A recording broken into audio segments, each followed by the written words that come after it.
most important part of the exam. In this part, you're going to have to produce the information, not only recognize and categorize it like in the other parts of the exam. This, I want you to be able to tell me from your mind a summary of what the Reconquista was, what the different repopulation methods were. So let's look at them. When you have to talk about the Reconquest or the Reconquista, right, you're talking about the Christian advance to the south, a military campaign to conquer Muslim territory between the 8th and the 15th century. We know, because of the battles, that it began exactly in 722 with the Battle of Covadonga, which was the first battle that the Muslims lost, right? They arrived in 711, I remember, conquered almost all of the peninsula, stopped at Covadonga in 722, where Don Pelayo defeated them, right? 1492, we'll remember, is the date that Granada finally falls to the Christian advance, right, with Boabdil and the Catholic monarchs. So, you might have to do the math, tell me exactly how many years on the exam, just like we did in class. Okay? This map just shows, with a little more detail, the events, but it couldn't be simpler. It's north to south every time. That's chronological order, going north to south. Okay, some important parts to remember from the Reconquest. Before the year 1000, the Muslims were stronger. They were winning, and the Reconquest was extremely slow. From the 11th century on, 1031 to be exact, Al-Andalus broke into taifas. We learned that they divided into independent kingdoms, right? They were fighting against each other, like we saw with Zamora in the other map. Well, obviously, if you're separate kingdoms, you're not united, you're not fighting against the Christians as united friends. In fact, you had Christian kingdoms, for example, here you got a Christian kingdom allied with this Muslim kingdom against this Christian kingdom allied with this Muslim kingdom. It was a mess, so obviously it wasn't a united front bringing us down. Finally, once they broke up into taifas, it got better, right?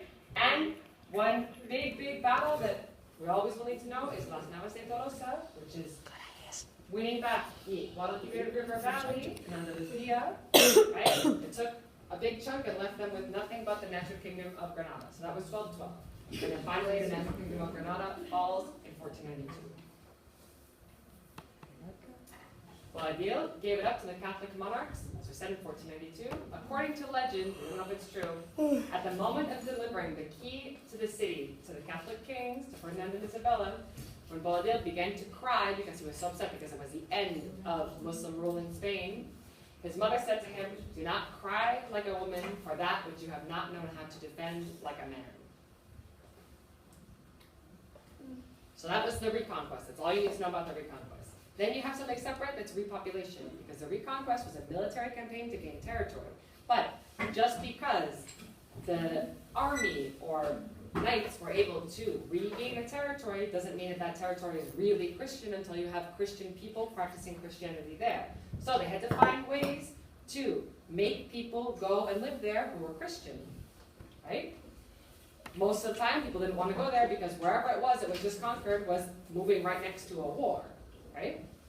So they had to make it an attractive deal for them. So the first way, in the north, before they really thought about it very well, they just started to give away the land. So it's a system called presuras. If the king took this land for himself, he said, this regained territory, we don't know who it belonged to before, but now it's mine, and I'm going to give it out to the peasants. So this was great news for peasants, because remember, they were living on fields, working so hard for very little money and paying all their taxes to the Lord. Well, now they could be independent. They could be their own people, right? And not have to live under the yoke of the Lord anymore. So it was very good for them. That's presuras. Very, very similar, but more structured, was the charters, which were fueros and cartas cortas, right? Where the king or lord negotiated very, very favorable conditions for the inhabitants of the city to go and establish a city, right? They wanted to make a new city where there was none, or there were very few people living. Why? Because they wanted to repopulate the territory. So the king or the lord would grant them land for free, he would give them trade fairs, he would say they have to pay taxes, all these things. Right? Find ways to make people want to live there. Okay? So a fuero is in a city and a cartapuebla is in a town. That's the difference.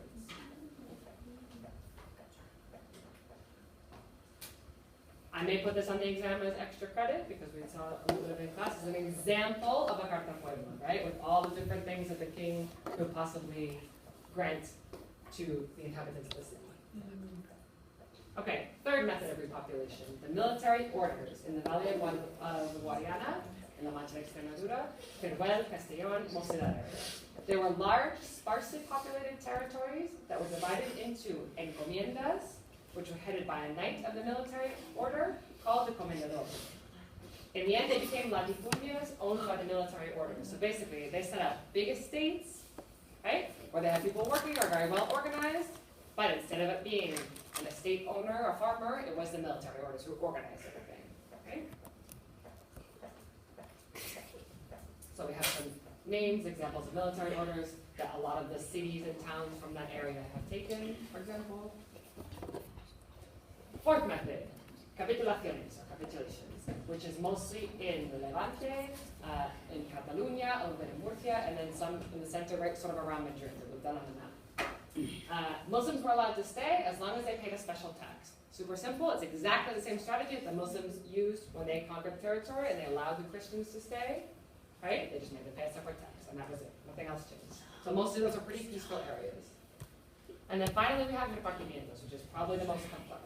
I'll read it. In Andalucía, Valencia, and Balearic Islands, they used a system of repartimientos, which was the land was divided into donadillos, which are large territories, which were given to the high nobility and high clergy, and heredades, which were smaller areas, which were given to the lower nobles and knights who had participated in the reconquest. The peasants who had fought got tiny plots of land. This restructuring of the land left it divided into large latifundias, which has caused great problems throughout history, including the current day. So, basically, if you helped in the reconquest, you got land. But if you were a noble who helped in the reconquest, you got much more land than if you were a peasant. So, you got more land depending on how high you were in the social hierarchy. Okay? There's the map we did in class. This is very likely to be on the exam in some capacity, the different systems.